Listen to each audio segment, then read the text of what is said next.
கண்மணி அன்புடன் அடுத்த வர எபிசோடில் பார்த்தீங்கன்னா அன்பு கண்மணியும் 2 பேரும் மனசு விட்டு பேசிக்கிறாங்க. அன்பு வந்து கண்மணி கிட்ட இந்த மாதிரி நீ இல்லைனா என் வாழ்க்கையில் நிறையா நான் தப்பு பண்ணியிருப்பேன், நான் பண்ணுறது தான் கரெக்டு, நான் சொல்கிறது தான் கரெக்டு அப்படின்னு சொல்லி நான் நினச்சிட்டு இருந்தேன்.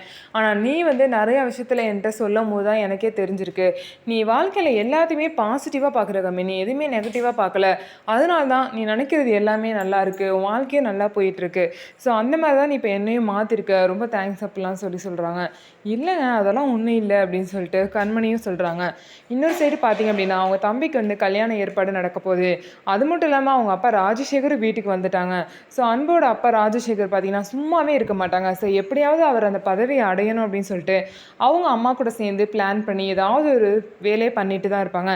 இதனால அன்புக்கு தான் பிரச்சனை வரும். ஸோ அன்பை வந்து எல்லா பிரச்சனையிலேருந்து கண்மணி தான் காப்பாற்றிட்டு இருக்காங்க.